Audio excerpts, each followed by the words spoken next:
Hello and welcome. Find a comfortable position, let your shoulders drop and take a slow, deep breath. Tonight, we're going on a gentle journey into the hidden world of mushrooms and fungi. A world that exists mostly out of sight, beneath our feet, inside fallen logs woven through the forest floor. This is a world of quiet intelligence, ancient partnerships, and patient transformation. So settle in, close your eyes if you'd like, and let's explore together. Imagine walking through a forest. The air is cool and soft. Beneath the canopy of trees, the ground is covered in fallen leaves, moss, and here and there, small mushrooms pushing up through the earth. But what you're seeing, those little caps and stems, that's just the beginning, the smallest visible part of something much larger. Because beneath your feet, stretching out in every direction, is an invisible network. A living web of thread-like filaments, finer than the finest roots, spreading through the soil like silk. This network is called mycelium, and it connects nearly everything in the forest. Tree roots, plants, other fungi. It's been called the wood wide web, and that name captures something important. Because this network doesn't just exist, it communicates.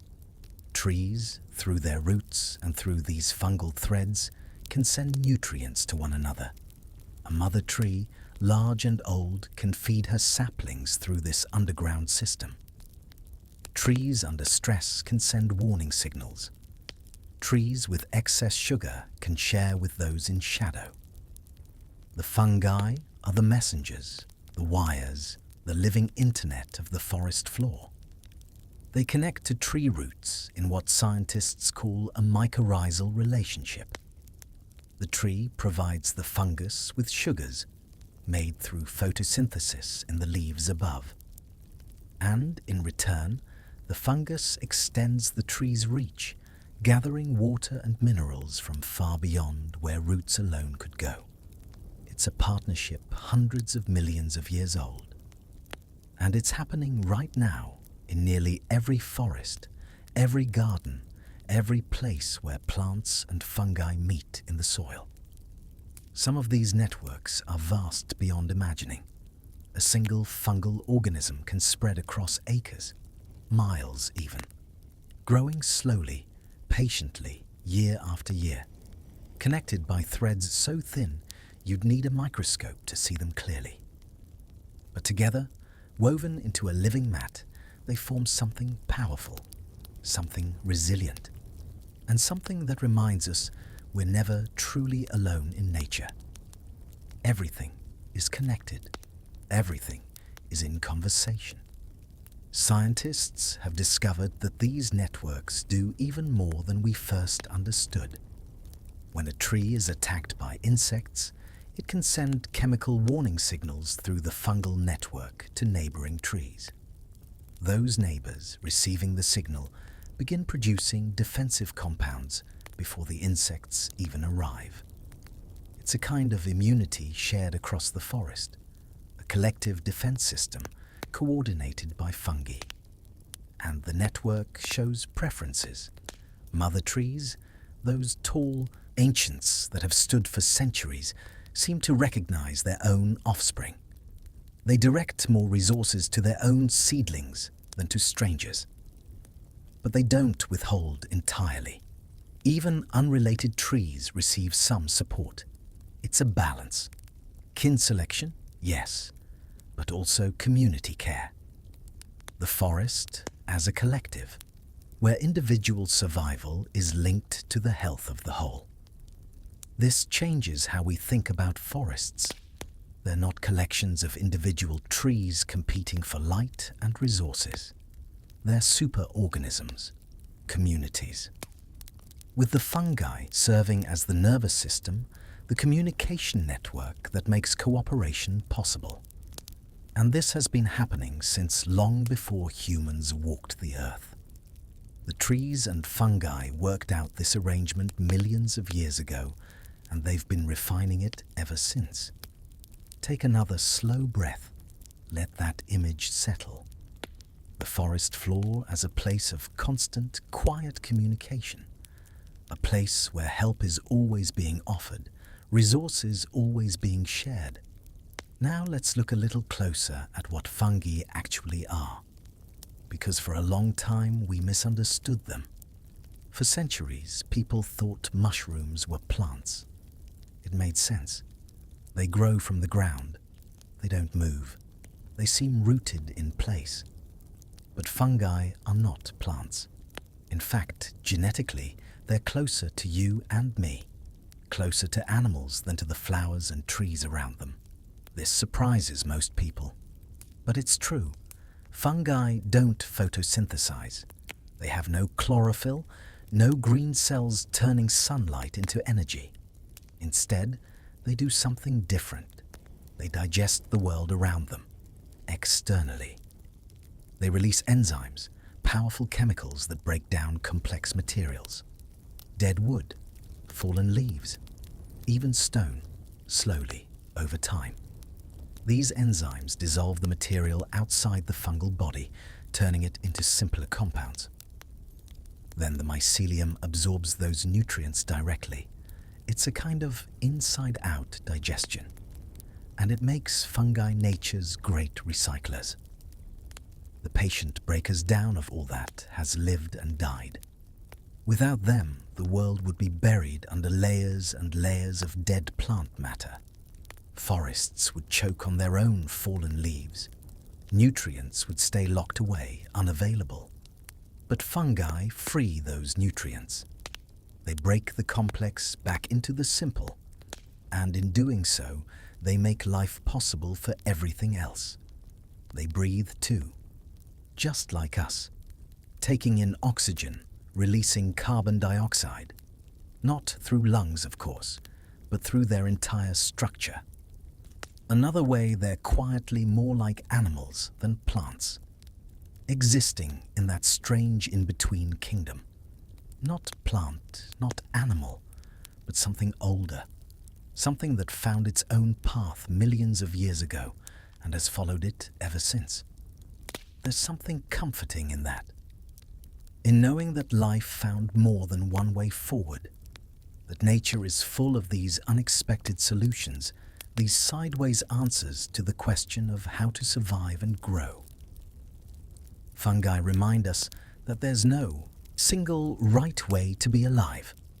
The kingdom of fungi is vast and varied. Scientists estimate there may be between 2 and 5 million species of fungi on Earth.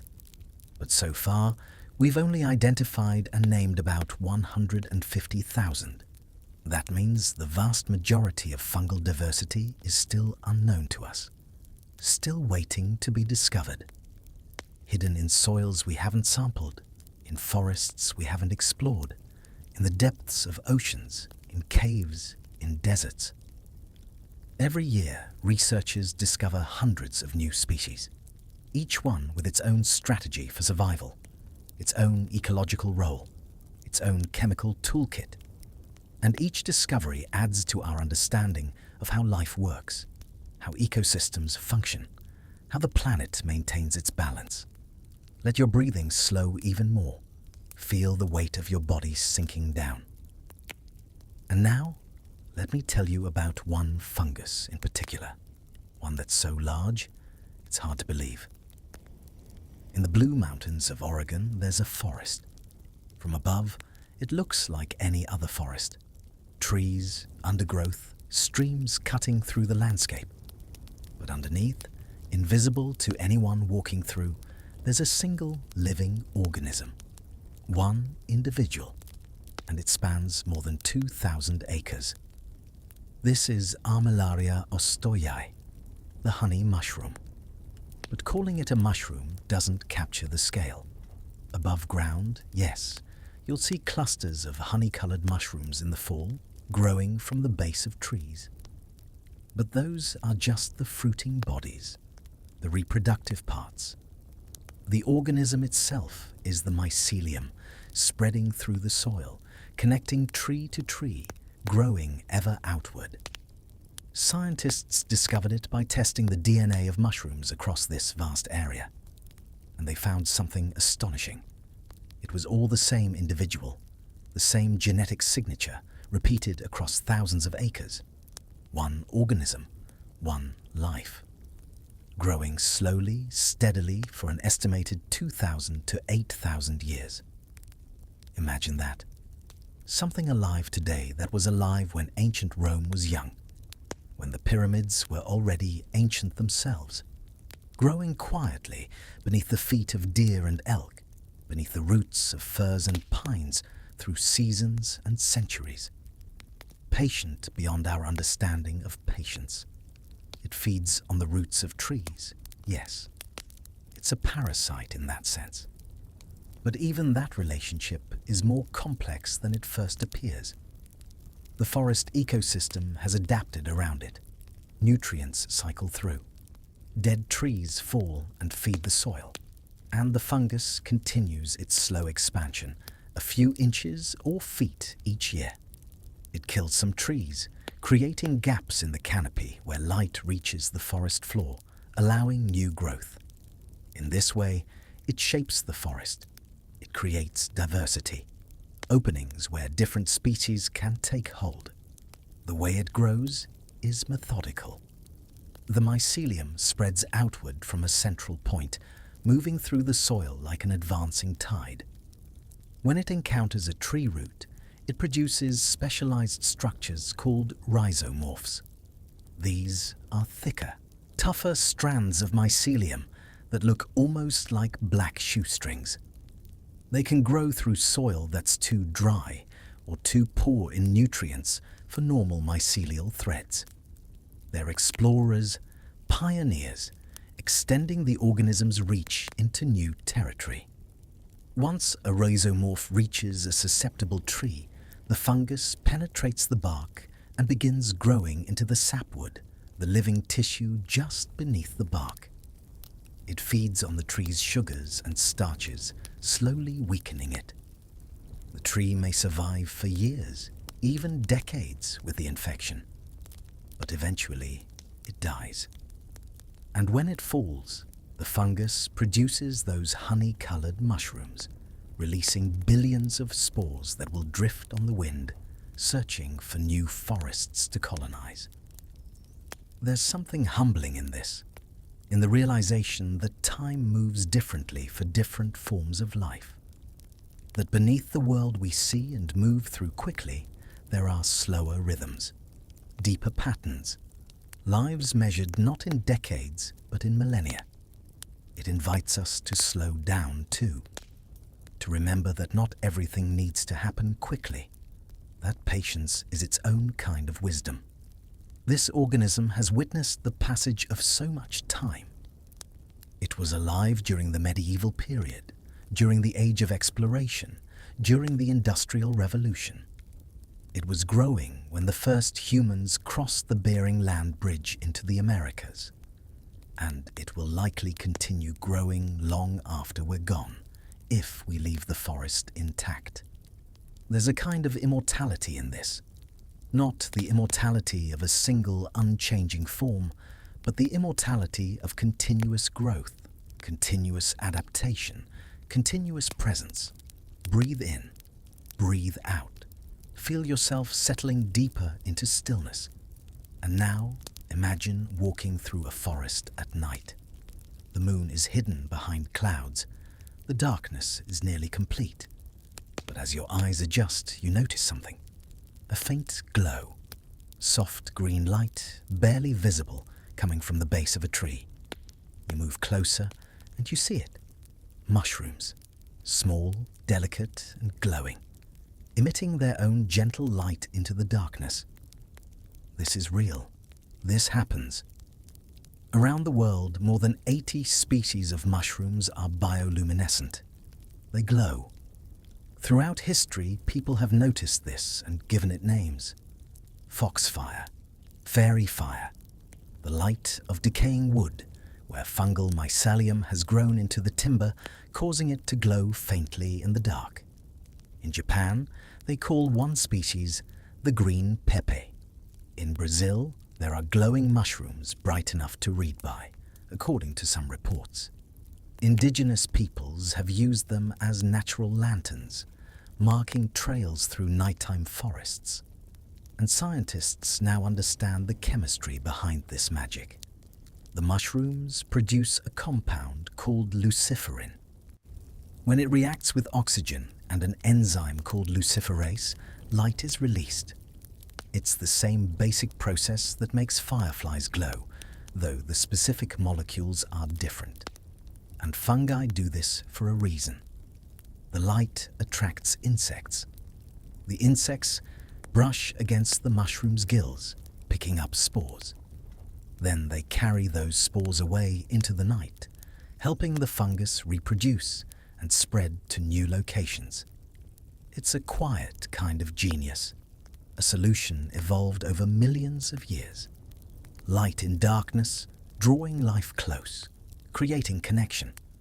And from a human perspective, it's simply beautiful, magical even, though we know the science behind it. Because understanding how something works doesn't diminish its wonder.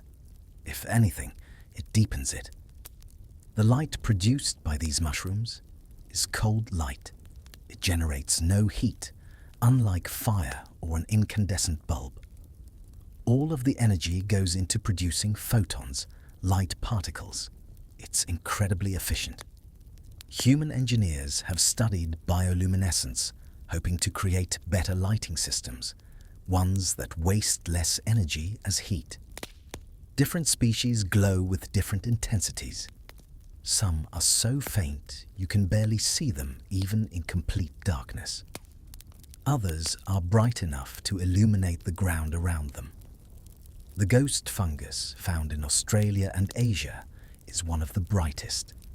Its pale, cream-colored mushrooms emit a greenish glow that can be seen from several feet away. People have reported seeing entire logs covered in ghost fungus, glowing like something from a fairy tale. In ancient times, before people understood the cause, glowing wood was often seen as supernatural, a sign of spirits or magic. And in a way, they weren't entirely wrong. There is something otherworldly about it, something that speaks to the strangeness and beauty of the natural world. The way life finds solutions we never would have imagined. Imagine being lost in a dark forest centuries ago and finding your path by following the gentle glow of these natural lights. Nature providing exactly what was needed. A reminder that even in darkness, there are guides. There is light.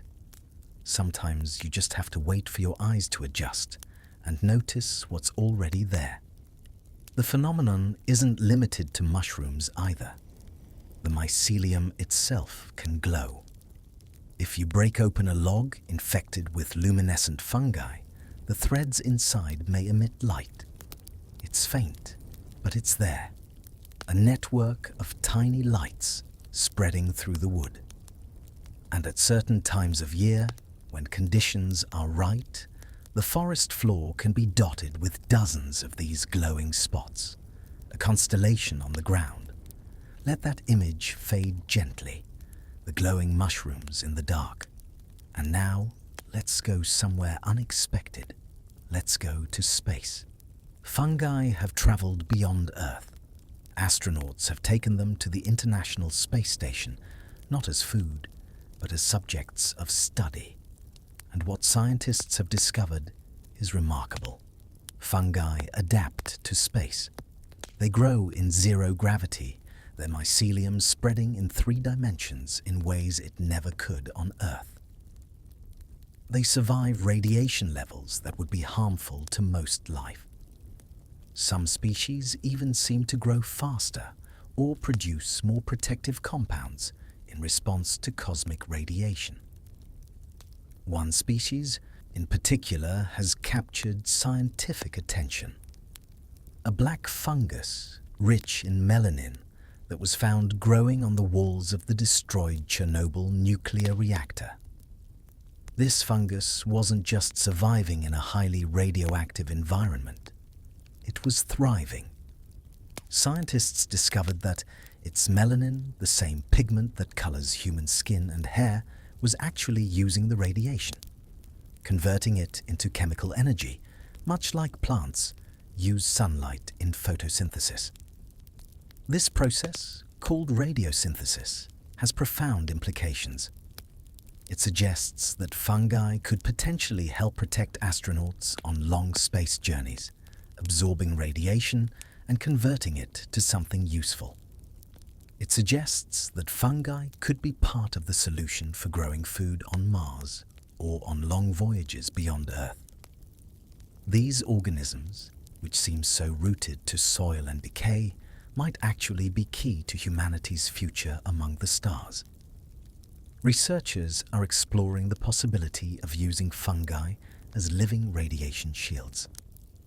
Imagine a spacecraft with walls inoculated with melanin-rich fungi.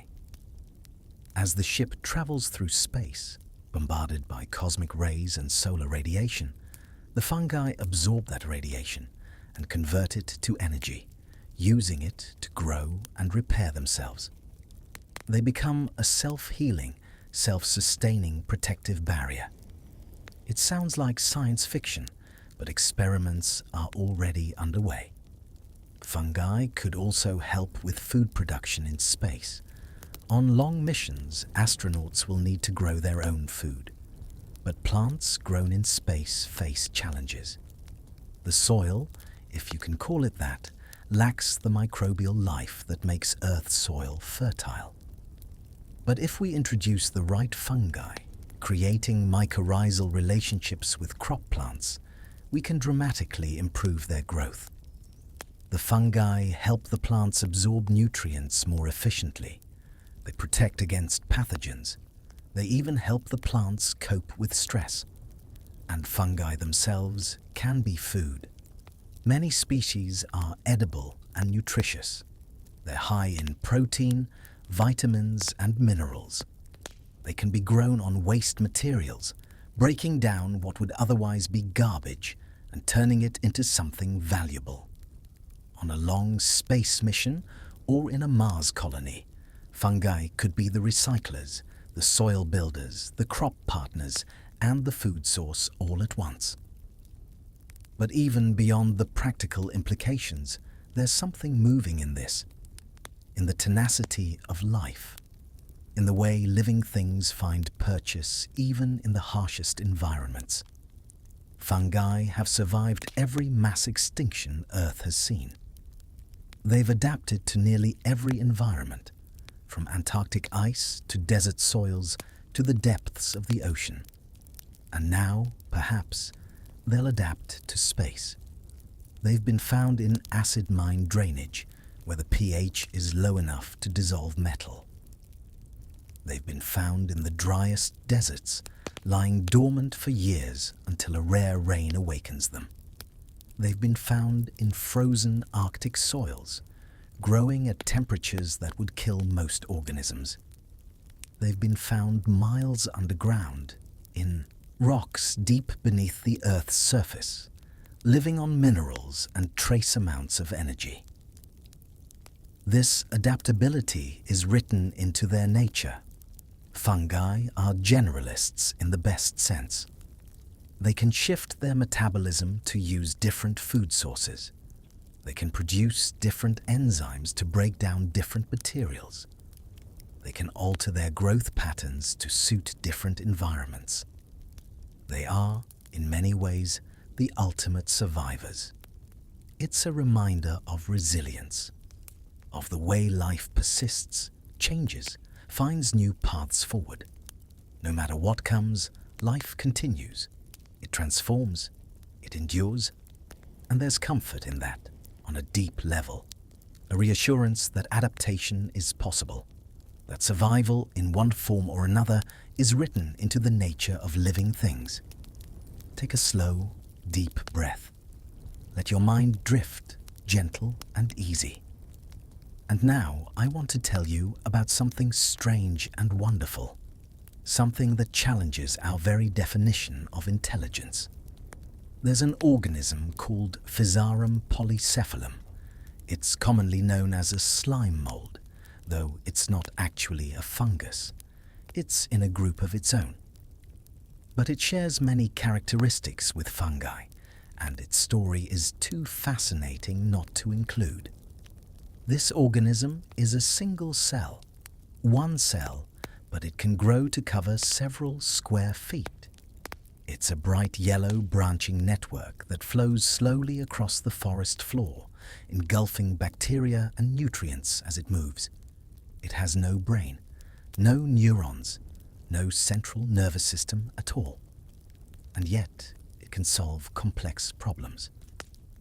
In laboratory experiments, scientists placed Physarum at the center of a maze with food sources at 2 different exits. The slime mold explored the entire maze, extending tendrils down every pathway. Then, gradually, it withdrew from the dead ends.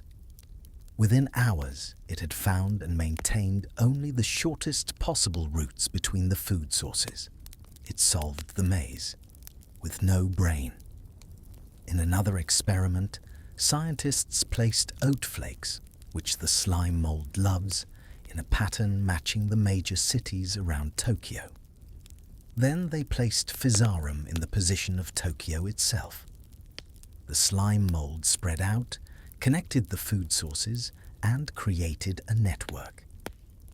And when researchers compared that network to Tokyo's actual rail system, designed by human engineers over decades, they found the slime mold solution was nearly identical. In some ways, it was even more efficient. The slime mold had created a network that balanced efficiency with redundancy. Multiple routes between major nodes, so if one path was blocked, others remained. Shorter, more direct connections between frequently traveled points. It's the kind of design that transportation engineers strive for. And the slime mold did it naturally, through the simple rules governing its growth. This isn't intelligence as we usually think of it, but it is problem solving. It is memory of a sort. Scientists have shown that Physarum can learn to anticipate regular events, even though it has no neurons to store that information. In one experiment, they exposed the slime mold to unfavorable conditions, cold and dry pulses, at regular intervals. At first, the slime mold slowed its growth each time the conditions changed. But after several repetitions, it began slowing down before the change occurred. It had learned the pattern. It was anticipating, and the memory persisted. Even after the regular pulses stopped, the slime mold continued to slow down at the times when it expected the bad conditions to occur. Eventually, the anticipation faded, but for a time, the organism remembered. How does it do this without a brain? The answer lies in its structure. The slime mold is a mass of protoplasm, cellular fluid, flowing through a network of tubes. The flow itself carries information.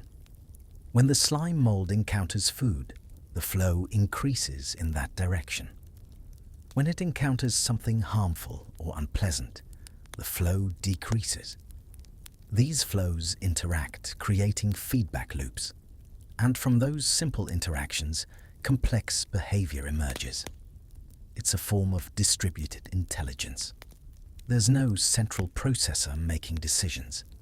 Instead, every part of the organism responds to local conditions, and the collective behavior arises from the sum of those responses.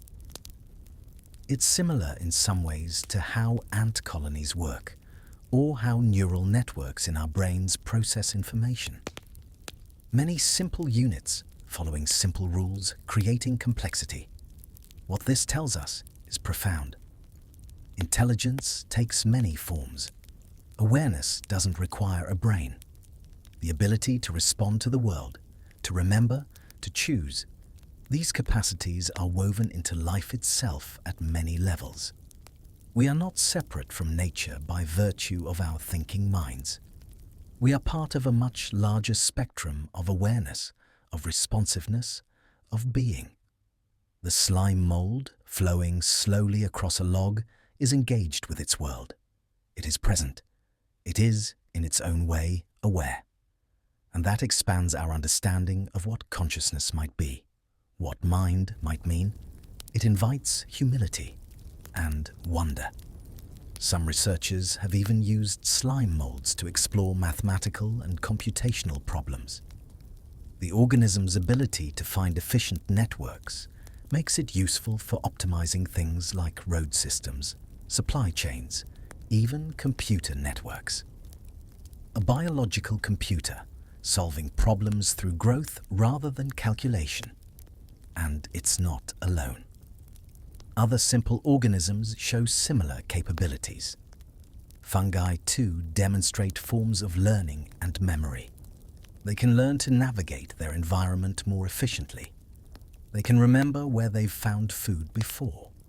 They adjust their growth patterns based on past experience, all without anything we'd recognize as a brain. This suggests that cognition, in some form, is far more widespread in nature than we've traditionally believed. That the ability to process information, to learn, to adapt intelligently, these are fundamental properties of life itself. Not something that evolved late, only in complex animals, but something present from the beginning, in various forms, at various scales. Rest in that wonder for a moment. Let your thoughts drift like the slow movement of mycelium through soil. And let me take you back in time now, way back, to the moment when life first ventured onto land. 450 million years ago, the Earth's continents were barren. Lifeless rock and soil baked by the sun, scoured by wind and rain. Life was abundant in the oceans, but the land was empty, too harsh, too dry. No shelter, no food, no way for ocean-dwelling organisms to survive the transition. But then, something changed. Plants, or their ancestors, simple and small, began to colonize the edges where water met land. And they didn't do it alone. They had help from fungi. These early plants had no true roots. Not yet. They couldn't reach deep into the soil for water and nutrients, but fungi could.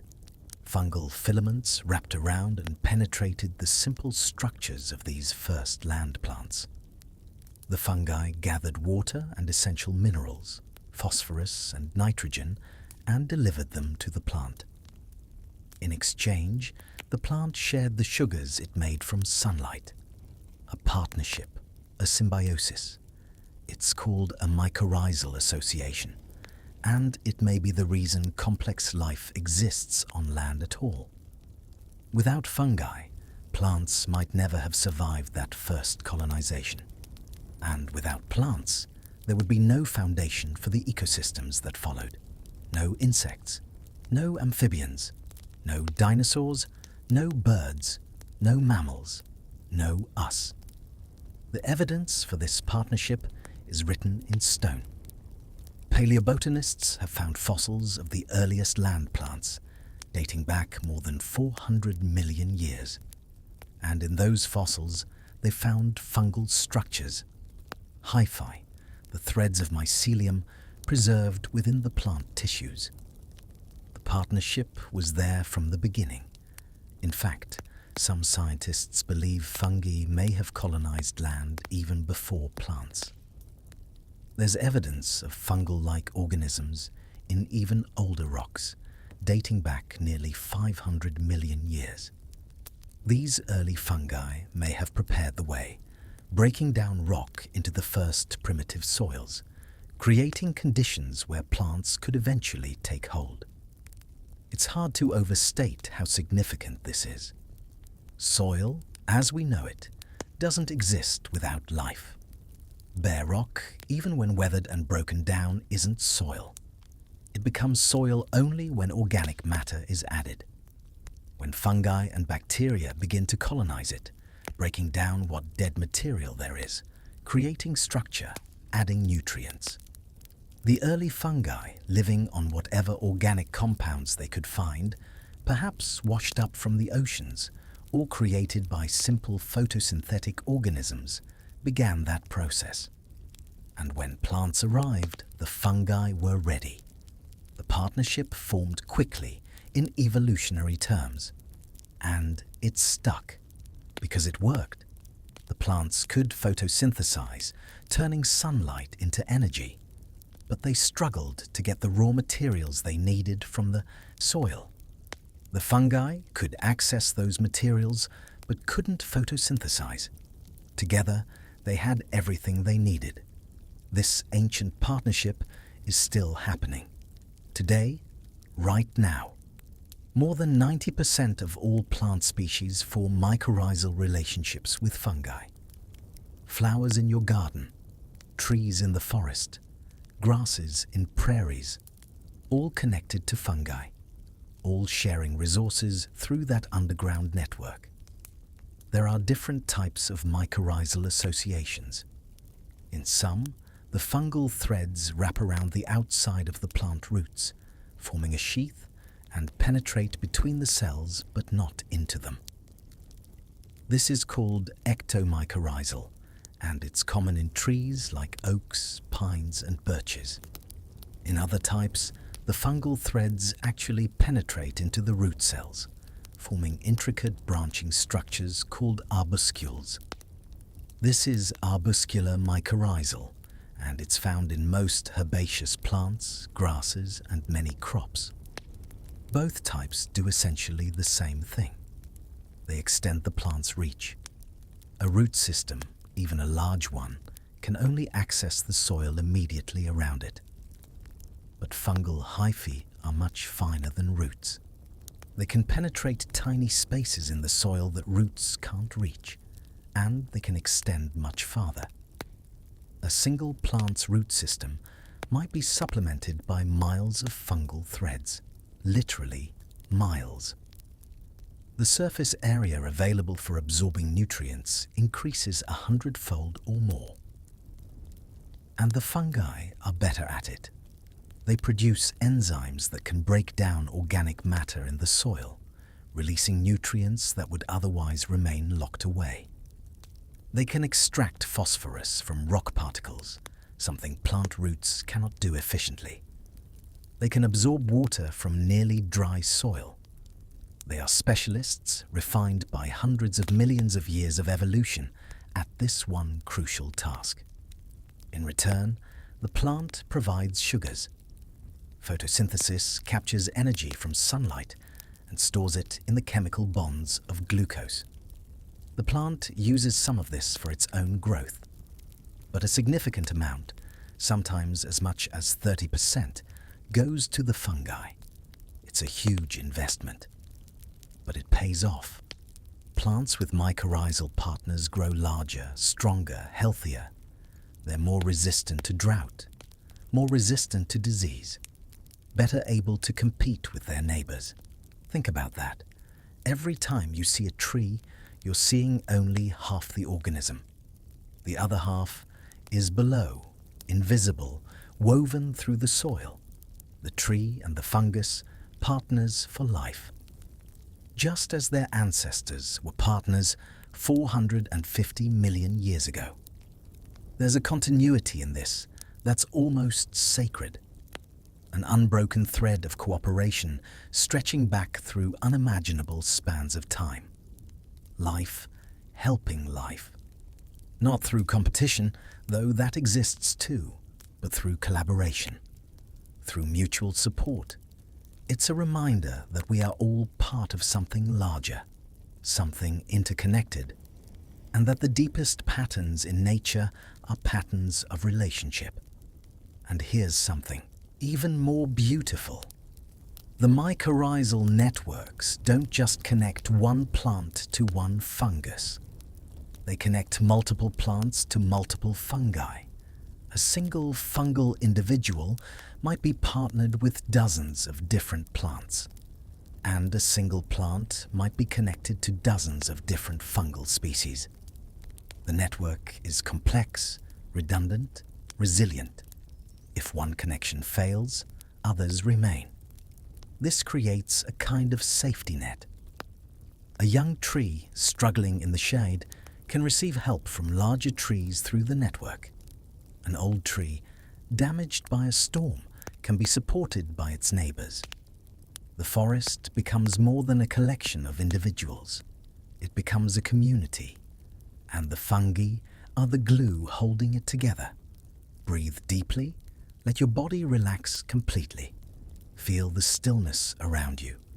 And now, let's talk about endings and beginnings. Walk through a forest and you'll see death everywhere.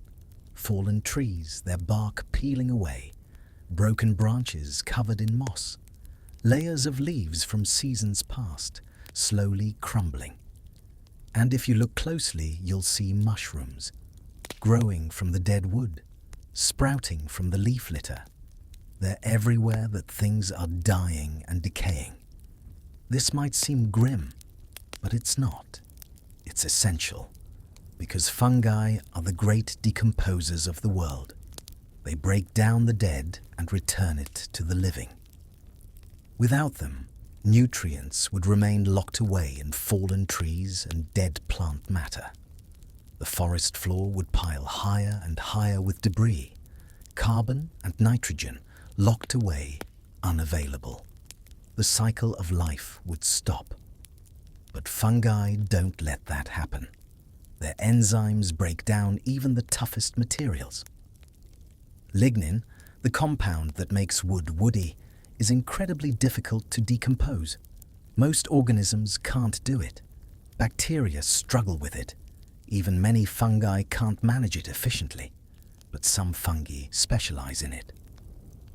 White rot fungi, like the artist's conch and turkey tail, produce specific enzymes called ligninases that can crack those chemical bonds, releasing the carbon and other elements trapped inside. The process is slow. A fallen tree might take decades to fully decompose, but the fungi are patient. They work steadily year after year, gradually softening the wood. As they do, other organisms move in. Beetles and other insects burrow into the rotting wood, creating tunnels. Those tunnels allow air and water to penetrate deeper, speeding the decay. Bacteria follow the fungi, working on the partially broken down material. Eventually, the tree that stood for a century or more is reduced to rich, dark soil. And from that soil, new trees will grow. Seeds germinating in the nutrient-rich humus created by decomposition, feeding on the remains of their predecessors, using the same atoms, the same molecules, rearranged into new forms. The carbon that was locked in the trunk of an old fir becomes part of a young hemlock. The nitrogen returns to the soil, is taken up by roots, becomes part of leaves, seeds, new growth. This is transformation, not destruction, but change. The tree that fell is becoming the ground from which new trees will grow. The leaves that dropped last autumn are becoming the nutrients that will feed this spring's flowers. Nothing is wasted. Nothing is truly lost. It all cycles. It all continues. And this cycling is essential not just for forests, but for the entire planet. The global carbon cycle depends on decomposition. Plants take carbon dioxide from the atmosphere and use it to build their bodies. When they die, that carbon could stay locked up indefinitely. But fungi release it. Some returns to the atmosphere as carbon dioxide. Yes. But much of it becomes soil organic matter, stable and long-lasting, enriching the earth. Soil itself is largely a creation of decomposition. The deep, fertile soils of grasslands, forests and agricultural areas are built over centuries from the accumulation of partially decomposed organic matter, and fungi are key players in that process. Their mycelium creates structure in soil, binding particles together, improving water retention and aeration. Their decomposition of organic matter releases nutrients that plants need. Without fungi, Earth would be a very different planet. Barren, sterile, unable to support the lush diversity of life we see today. There's something deeply comforting in this understanding. In a world that often feels chaotic or frightening, here is a pattern we can trust. Death feeds life. Endings enable beginnings. What falls rises again in a new form. The mushrooms are teachers of this truth. Growing from death, they show us that loss is also transformation, that letting go is part of the process, that decay is not the opposite of life, but part of its continuation. In many traditions, fungi have been symbols of rebirth, of the cycle of seasons, of the way things end and begin and end again. And modern science confirms what ancient wisdom intuited. Fungi are the bridge between death and life, the quiet alchemists of the forest, turning the old into the new. In Japanese culture, there's a practice called forest bathing, walking slowly through the woods, being present with the trees and the air and the quiet. People who do this report feeling calmer, more centered, more connected. And part of what they're experiencing, though they may not know it, is the work of fungi. The scents in the forest air, earthy and rich, those are partly fungal compounds. The sense of being surrounded by life, that's partly an intuition of the hidden network beneath the surface. The feeling of connection, that's real. Everything in the forest is connected, and we are too when we're present in that space. Rest with that image. The gentle, persistent work of transformation happening all around us, all the time. And speaking of transformation, let's talk about healing. For thousands of years, cultures around the world have used mushrooms as medicine. In traditional Chinese medicine, reishi mushroom, with its woody, fan-like shape and glossy red surface, has been called the mushroom of immortality. It's used to boost vitality, calm the spirit, support the immune system.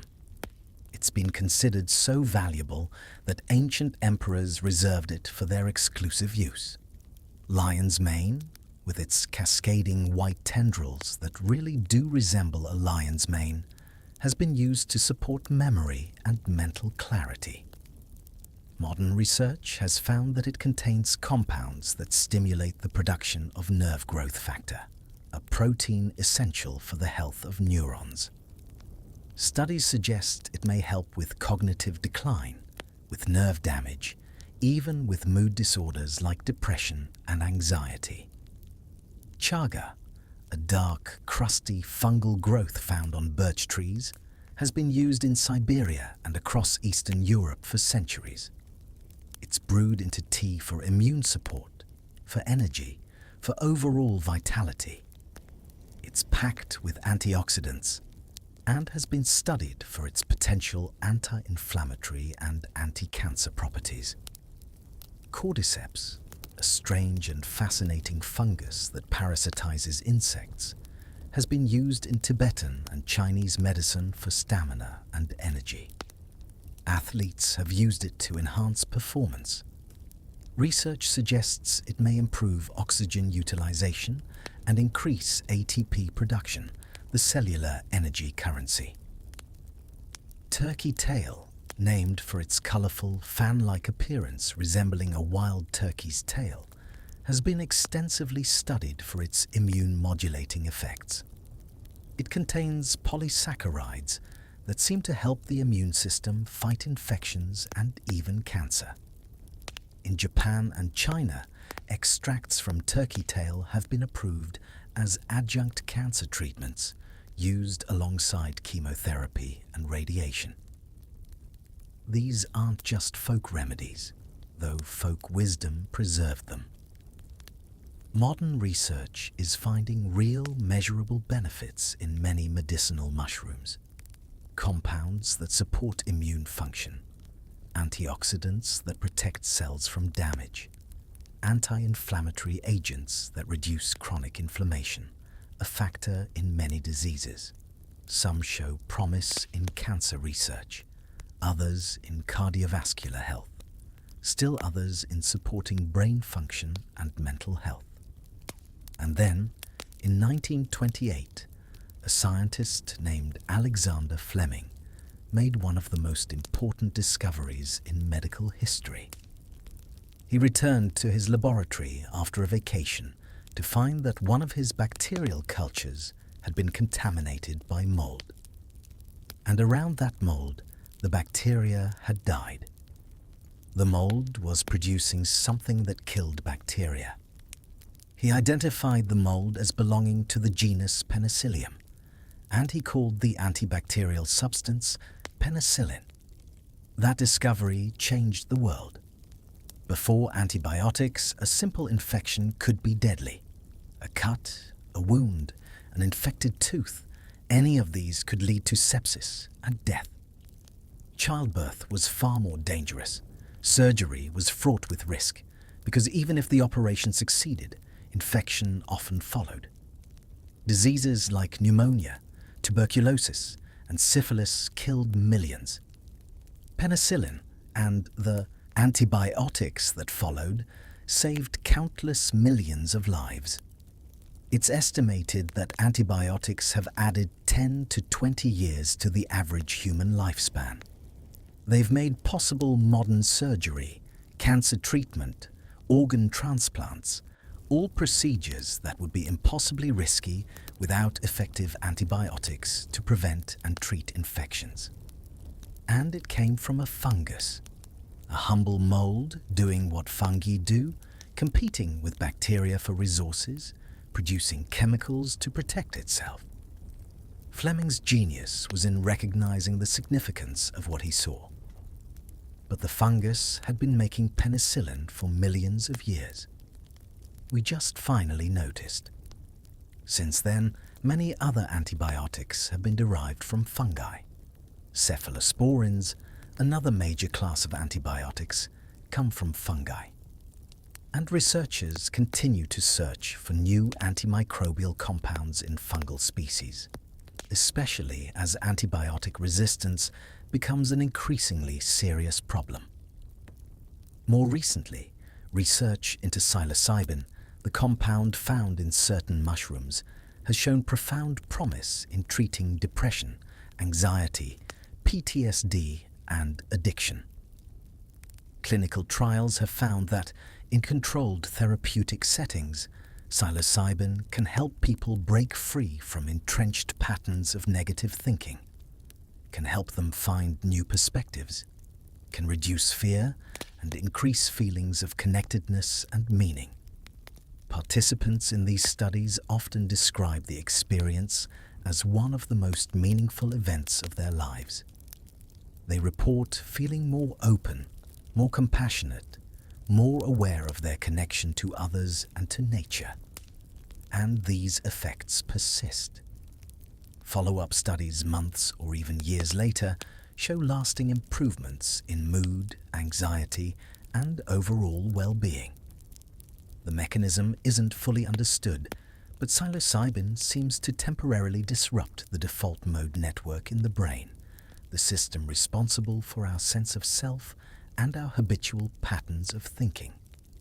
By quieting that network, psilocybin allows other parts of the brain to communicate in new ways. It creates flexibility, an opportunity for new connections, new insights, new ways of being. These mushrooms have been used ceremonially by indigenous cultures for thousands of years. The Mazatec people of Mexico, for instance, have a long tradition of using psilocybin mushrooms in healing rituals. The mushrooms are treated with reverence, approached with intention and respect. They're seen as teachers, as gateways to spiritual insight and healing. And now, modern medicine is beginning to understand why. The fungi have been caring for us all along, in ways we're only just beginning to fully recognize. There's a kind of poetry in this, that the organisms which help forests communicate are also helping us heal. That the decomposers, the breakers down of the old, might also help us break down old traumas, old pains, and find renewal. Nature offers medicine in many forms, and fungi, patient and persistent, have been offering theirs since long before we knew to look. Beyond physical healing, there's a psychological and even spiritual dimension to our relationship with fungi. The very act of learning about them, understanding their role in ecosystems, recognizing our dependence on them, this shifts something in us. It's humbling. It reminds us that we are not separate from nature, not above it, but part of it. Dependent on countless invisible relationships, supported by organisms we rarely see or think about. Let your body sink deeper into relaxation.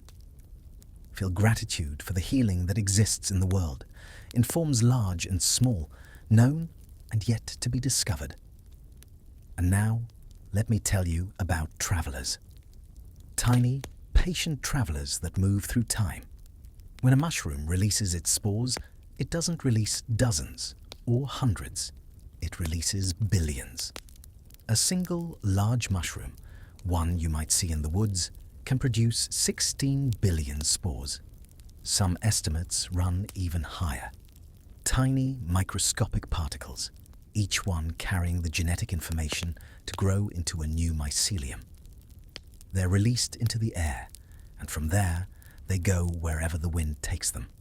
Some land nearby, within feet of the parent mushroom. Some travel for miles. Spores have been found in the upper atmosphere, carried by winds around the globe. They've been collected from the stratosphere, miles above the Earth's surface. They can cross continents, cross oceans, drifting on air currents we can't see, waiting for the right conditions to germinate. And they can wait. For years, decades, even centuries. Spores are incredibly durable. They have thick walls that protect the genetic material inside.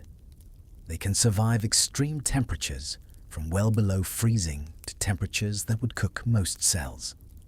They can survive desiccation, complete drying out, entering a state of suspended animation until moisture returns. They can even survive the vacuum of space. In experiments, fungal spores exposed to the conditions of space, intense radiation, extreme cold, vacuum, remained viable. When brought back to Earth and given moisture and nutrients, they germinated, they grew, as if nothing had happened. This raises fascinating questions about the possibility of panspermia, the idea that life might travel between planets or even between star systems. If spores can survive space, could they survive a journey through the solar system, carried on a meteor or comet? Could life spread from world to world? It's speculative, of course.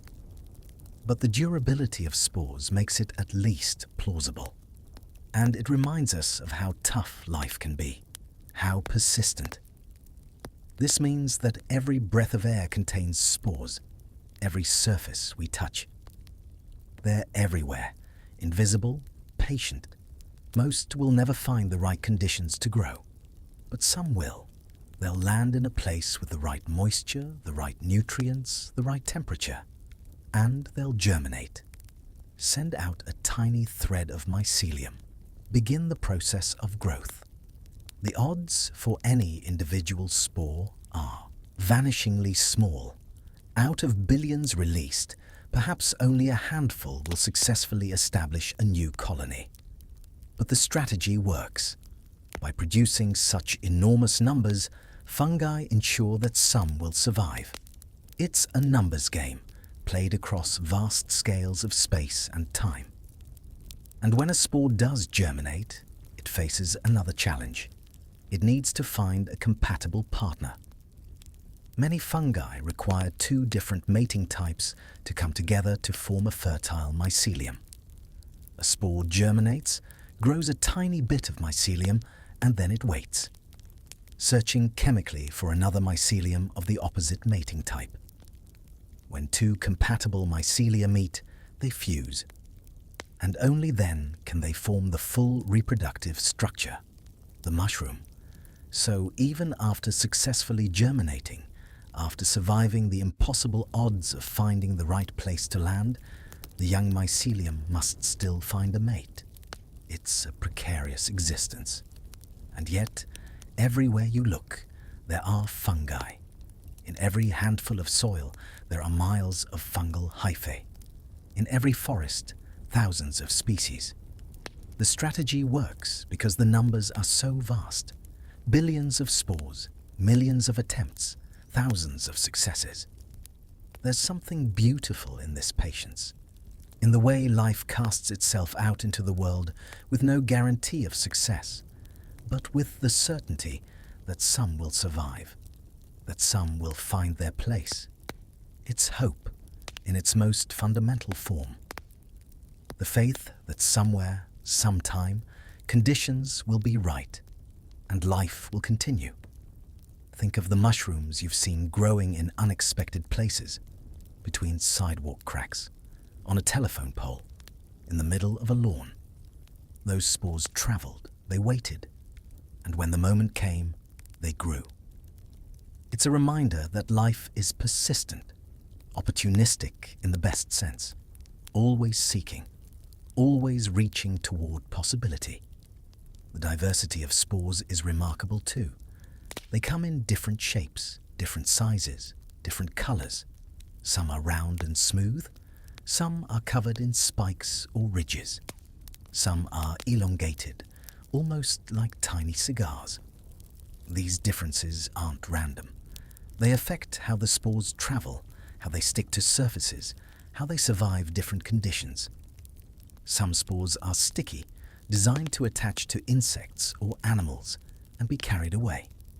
Some are light and smooth, meant to drift on the slightest breeze.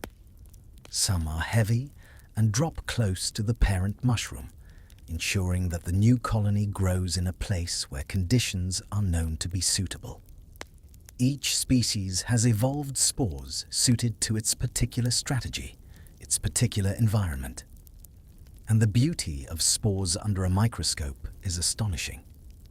Intricate patterns, elegant shapes, a whole world of detail invisible to the naked eye. Mycologists, scientists who study fungi, often identify species by their spores. The size, shape, color, and ornamentation of spores are distinctive, like fingerprints.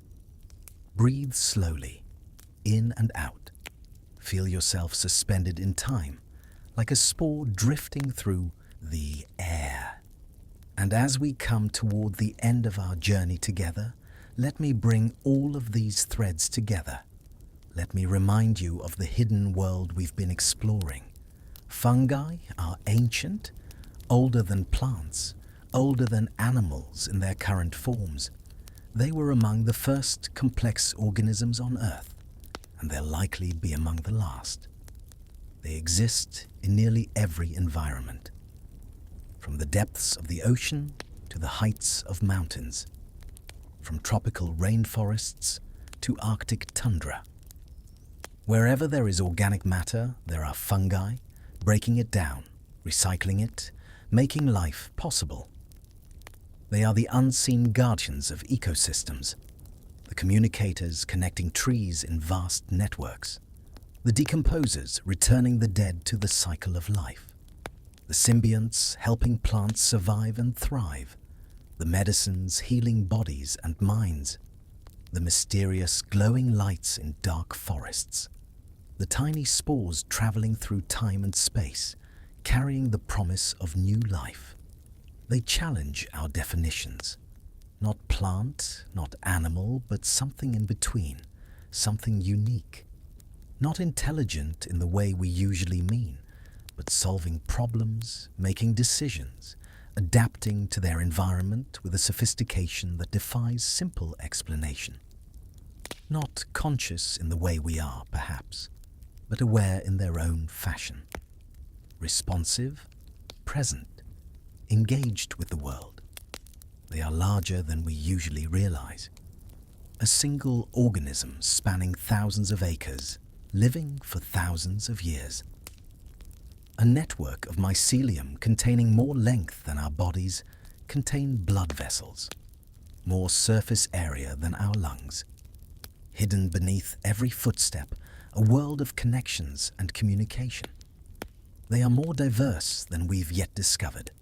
Millions of species, most still unknown to science, each with its own strategy, its own niche, its own story, and each contributing to the health and functioning of the ecosystems where it lives.